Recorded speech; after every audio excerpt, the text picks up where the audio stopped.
Yuk jadi bagian dari dakwah kami. Dukung operasional dakwah dan sosial kami, raih pahala amal jariah yang terus mengalir sampai hari kiamat.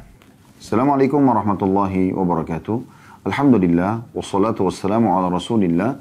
Segala puji dan puja kehadirat Allah subhanahu wa ta'ala, juga salawat dan taslim kepada Nabi besar Muhammad sallallahu alaihi wa ala alihi wa sahbihi wasallam. Seperti biasa teman-teman sekalian, di hari Jumat siang hari kita akan melanjutkan berdabur kita Sahih At-Targhib Tarhib, dan kita masih dalam kitab sedekah. Serta kita akan masuk insyaAllah pada kesempatan ini hadis ke-22 dengan sanad sahih, dan dia urutan 812 dari awal belajar. Namun sebelumnya kita mengingatkan kembali bahwasanya Ramadan momentum yang paling tepat untuk Anda mengeluarkan dari harta Anda yang terbaik, karena disebutkan dalam hadis yang sahih, karena Rasulullah SAW ajwadun nas. Rasulullah SAW adalah orang yang paling dermawan. Jadi kalau kita mencintai Nabi SAW, kita pun harus belajar dermawan. Wa kana ajwadu ma yakunu fi Ramadan. Dan yang dia paling mulia dan dermawan lagi di bulan Ramadan. Terlebih lagi kesempatan kita bisa meraih, membuka puasakan orang gitu kan.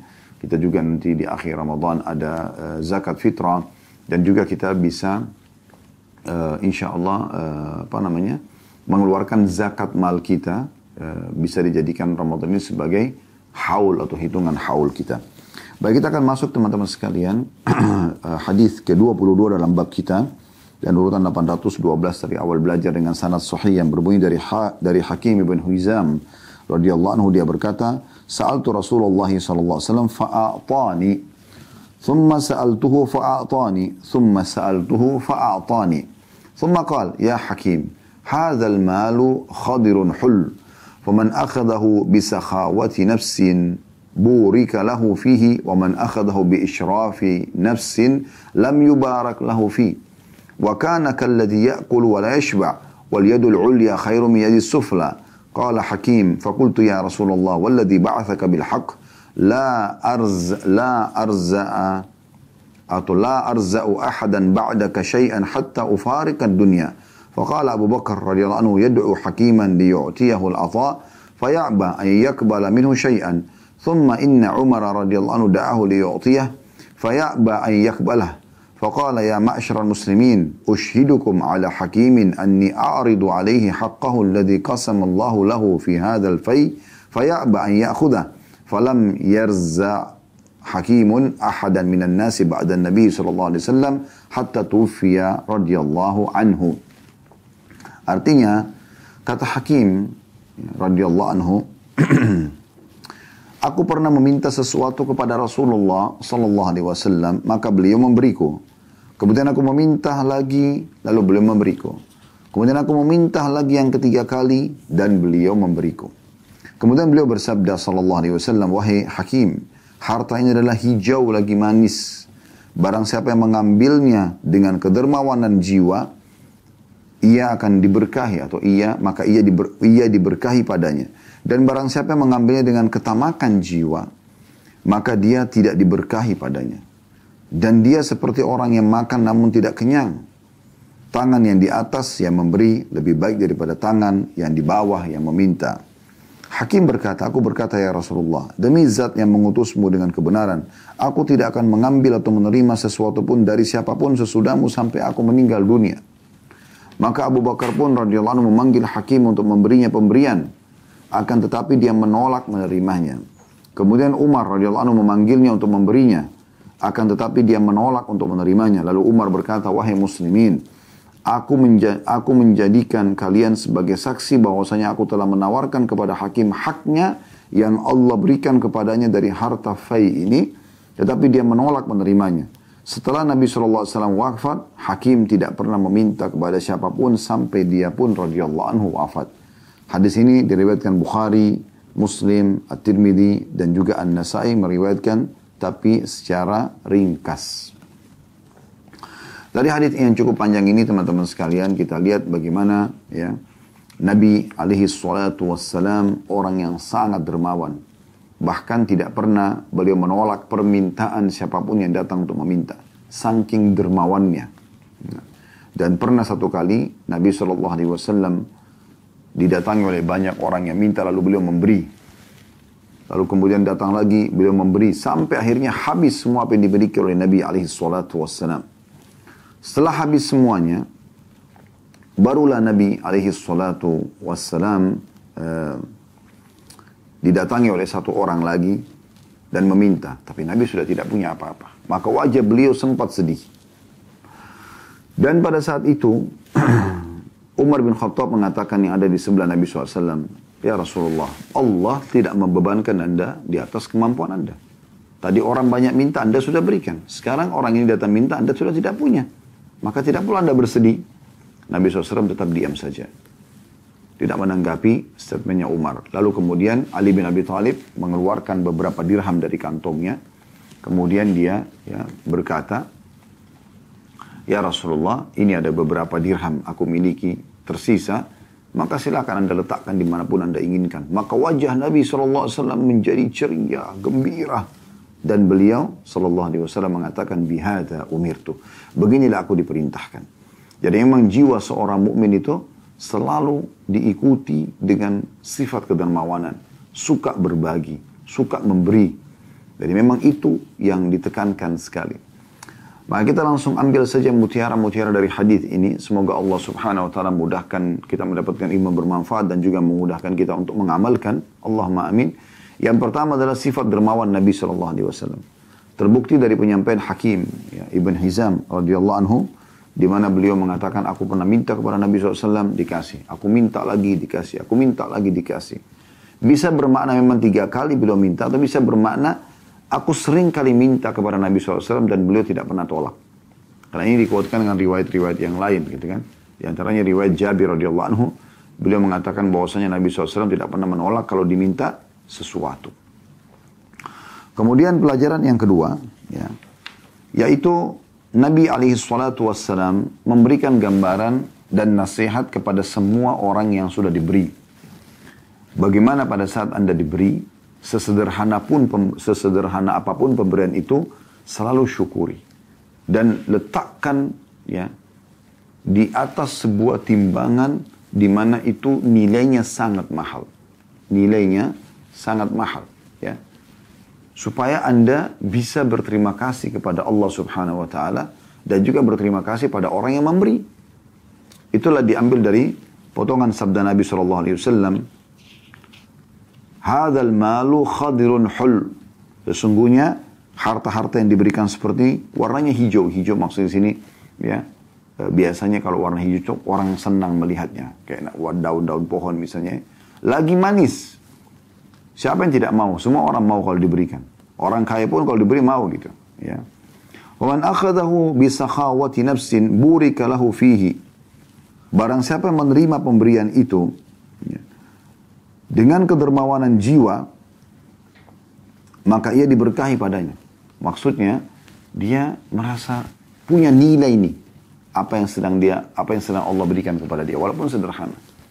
Ada orang Masya Allah mendapatkan seteguk air saja, dia selalu mengatakan Alhamdulillah. Segelas air misalnya, sepotong kue, semuanya dinilai dengan penilaian yang memiliki bobot yang besar, sehingga dia selalu bersyukur kepada Allah Subhanahu wa taala, dan juga dia selalu berterima kasih pada orang yang sedang memberi. Nah, ini berarti Allah akan berkahi apa yang telah dia dapatkan tersebut.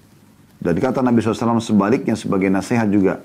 Kalau ada orang yang justru setiap menerima pemberian selalu merasa kurang, tidak memberikan nilainya, sehingga tidak bersyukur sama Allah dan tidak berterima kasih pada orang yang memberi, maka Nabi SAW mengatakan, وَمَنْ أَخَذَهُ بِإِشْرَافِ نَفْسٍ لَمْ يُبَارَكْ لَهُ فِي.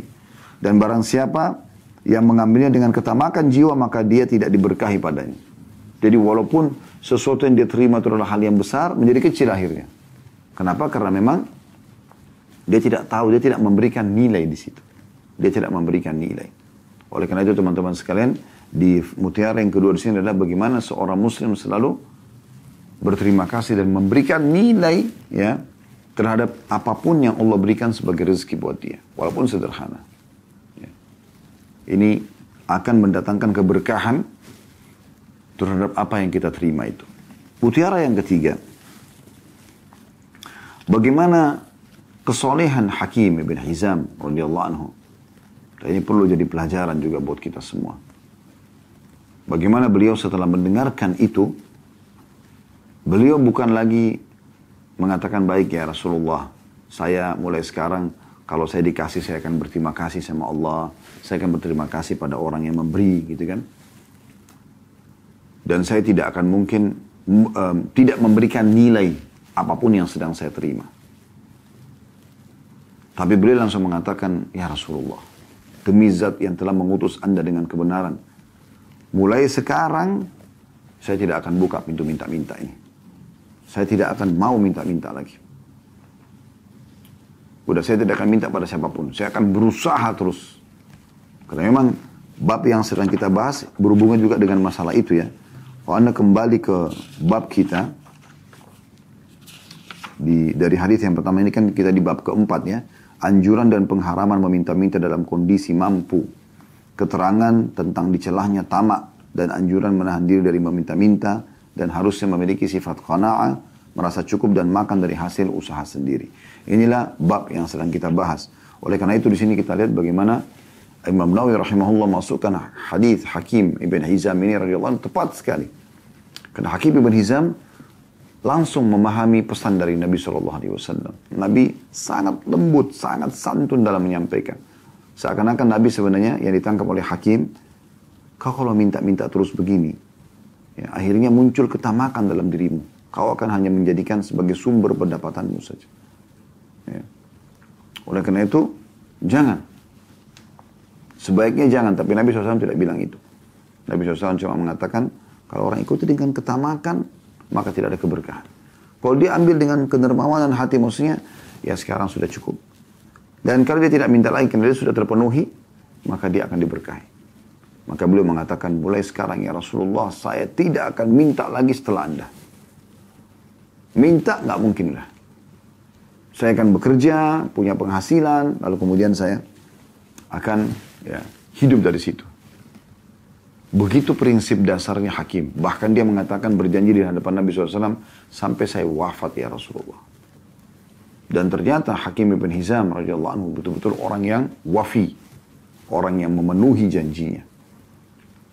Dia bahkan teman-teman sekalian, bukan hanya sampai Nabi SAW meninggal. Ini menandakan ketulusan dan kebenaran imannya. Karena bisa saja setelah Nabi SAW meninggal, ya udah dia buka aja pintu lagi minta, gitu kan. Tapi tidak. Di zaman khilafahnya Abu Bakar radhiyallahu anhu, waktu Abu Bakar jadi raja, dia membagikan kepada Hakim bin Hizam, Hakim bin Hizam tidak mau. Sampai Abu Bakar wafat, Umar pun datang, Umar memberikan, bahkan yang diberikan dari haknya dia. Fai, yang disebutkan di sini adalah hasil dari pendapatan perang, gitu kan. Itu dikasih, tetap dia tidak mau. Dia tidak mau terima Hakim radhiyallahu anhu. Dianggap itu, saya sedang berjihad, saya sedang berusaha beribadah. Untuk apa saya dapat pendapatan dari situ? Tidak usah, biar saya bekerja saja. Sehingga dia menolak. Ya, sehingga dia menolak. Dan ini bentuk keimanan, ya, atau tanda keimanan dari seorang Hakim ibn Hizam radhiyallahu anhu.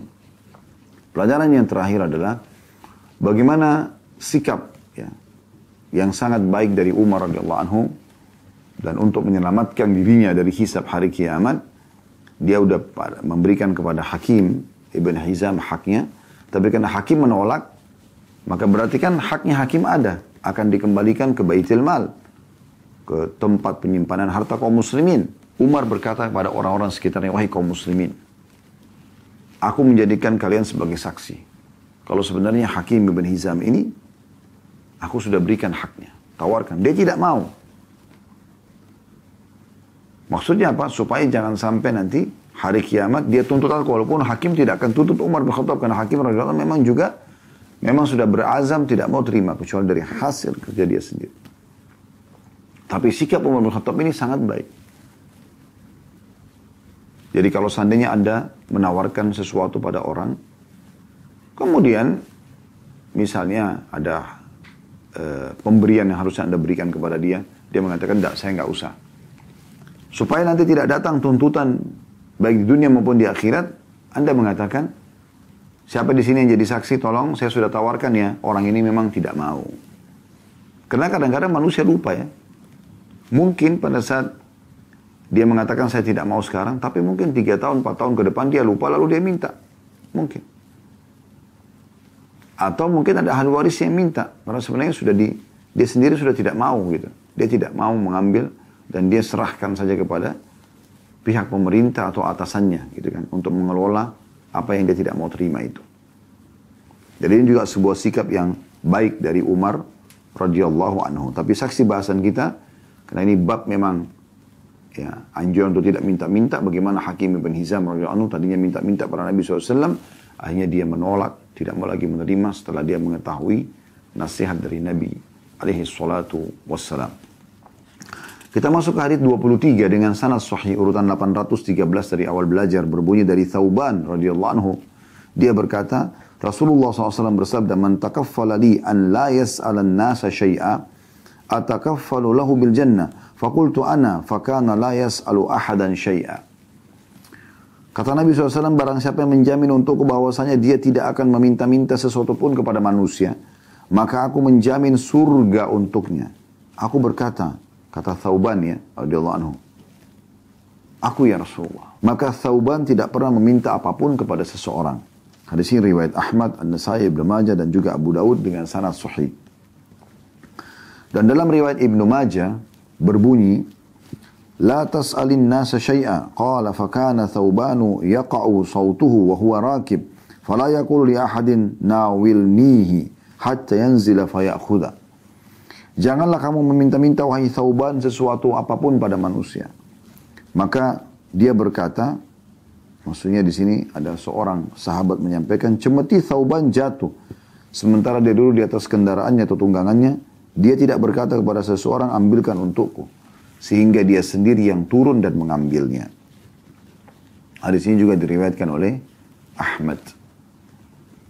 Dari hadis ini, teman-teman sekalian, kita ambil pelajaran juga tentang, masih bahasan yang sama ya, tentang masalah anjuran atau larangan untuk meminta-minta. Ya. Kita ambil pelajaran pertama dari sini, adanya jaminan surga bagi orang yang tidak minta-minta. Langsung dari manusia terbaik dan utusan Allah Subhanahu wa taala, baginda Nabi SAW. Beliau mengatakan, siapa yang menjamin untukku bahwasanya dia tidak minta sesuatu apapun pada manusia selama dia masih mampu untuk bekerja. Di sini maksudnya mengemis ya. Maka aku akan jamin baginya surga. Balasannya surga. Maka Thauban radhiyallahu anhu ini pembantu Nabi SAW ya. Dia mengatakan, aku ya Rasulullah. Dan semenjak itu Thauban menerapkan ilmu ini dalam hidupnya. Dia tidak pernah minta kepada siapapun apapun. Dia berusaha bekerja. Beda kalau ada orang memberi. Itu hadiah namanya. Tapi kalau minta, enggak ada meminta. Mengajak orang investasi ya.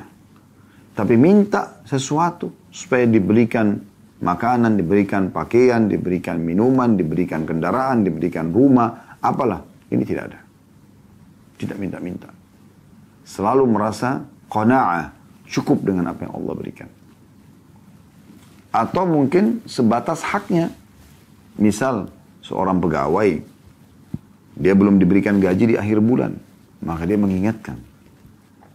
Misal atasannya, kalau hak kami belum diberikan misalnya, bisa saja.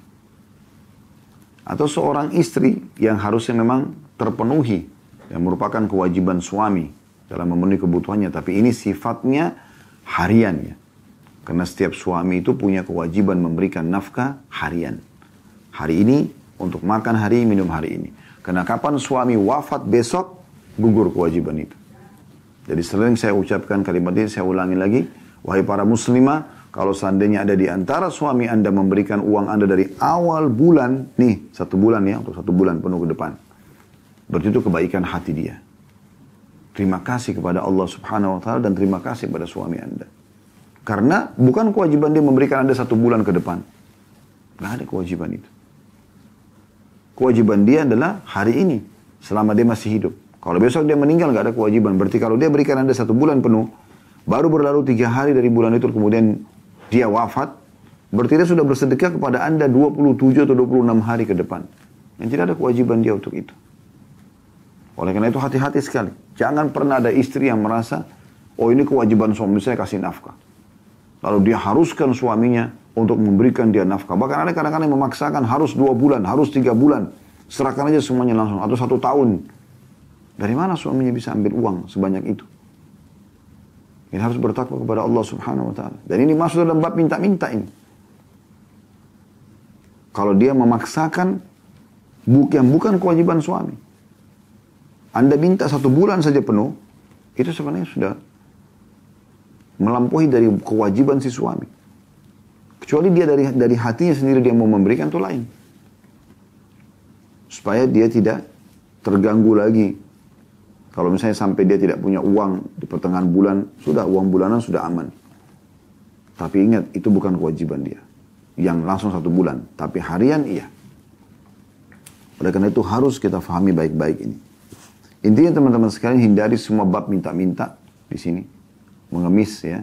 Bahkan Thauban radhiyallahu anhu saking inginnya mengejar surga, sampai-sampai ya dijelaskan dalam riwayat tadi Ibnu Majah, dia jatuh cemetinya yang biasa dipakai untuk ya, mecut unta atau kuda, jatuh. Dan itu kan agak sulit turun dari hewan, ngambil lagi. Dia tidak bilang, tolong ambilin saya pada orang yang lewat. Padahal bisa saja dia minta tolong. Tidak, dia turun sendiri dari tunggangannya, kemudian dia ambil. Selama dia masih mampu untuk bekerja. Jadi sebenarnya bukan cuma mengemisnya di sini difahami oleh para sahabat. Sampai pada tingkat minta tolong pun, selama dia masih mampu, dia tidak akan minta tolong. Dia bekerja sendiri. Dan ini satu hal yang luar biasa dari ya, ciri khas Islam. Kalau Anda bertanya, lalu bagaimana Ustaz dengan pembantu rumah tangga misalnya, kita minta tolong sama dia? Bukan tidak boleh. Karena Nabi SAW juga punya pembantu rumah tangga. Dan pernah dalam satu riwayat, beliau di rumahnya Ummu Salamah radhiyallahu anha, lalu beliau memanggil pembantu Ummu Salamah, tapi pembantu ini rupanya tidak dengar. Lalu Ummu Salamah datang kepada pembantu tersebut, ternyata dia lagi bermain-main sama domba kecil gitu. Lalu kata Ummu Salamah, kenapa saya lihat kau masih di sini sementara Rasulullah SAW memanggilmu? Nabi panggil untuk memenuhi hajat gitu. Kemudian dia pun ya berkata kepada Nabi SAW, demi zat yang mengutus anda, dengan benar aku tidak mendengar ya Rasulullah anda panggil aku. Kata pembantu itu. Kata Nabi SAW, kalau bukan karena ada hukum qisas, maka aku akan memukulmu dengan kayu siwak ini atau ya, kayu yang Nabi SAW sedang pegang. Tapi sekarang di sini Nabi SAW ada satu pemahaman, Nabi SAW akan menyuruh pembantu tersebut. Dan dalam riwayat lain, pernah Anas bin Malik radhiyallahu anhu mengatakan, Rasulullah SAW menyuruhku untuk membeli sesuatu. Nah, dia pembantu Nabi. Ya.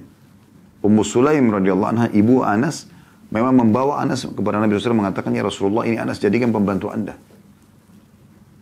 Maka Nabi SAW suruh dia. Kata Anas, saya pun disuruh Nabi SAW untuk membeli sesuatu buat beliau, lalu kemudian saya keluar.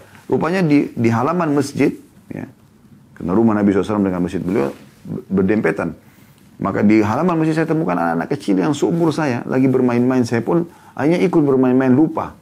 Tiba-tiba saya dengar di belakang saya ada suara mengatakan, ya Unais.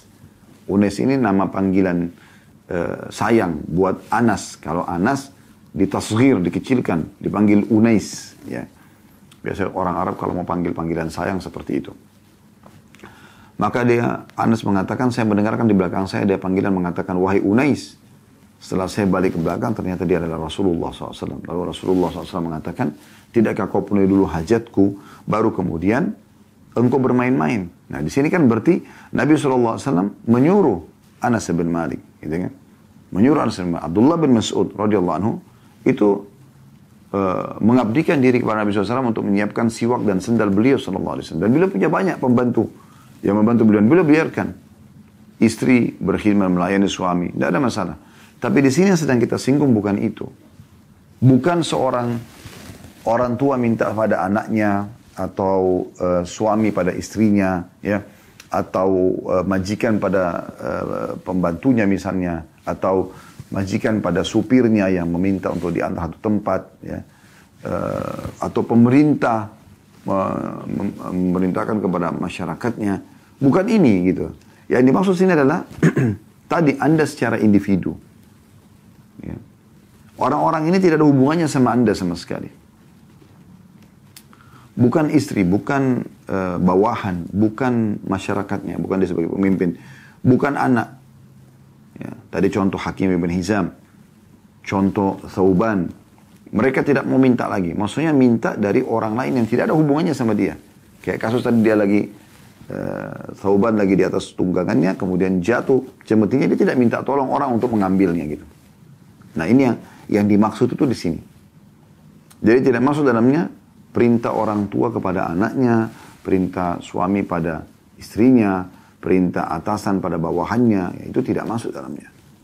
Karena memang dasarnya dia bekerja, dan memang dibayar jasanya misalnya, atau diperintahkan dalam syariat untuk dipakai, dibolehkan dipakai jasanya dalam syariat. Gitu kan?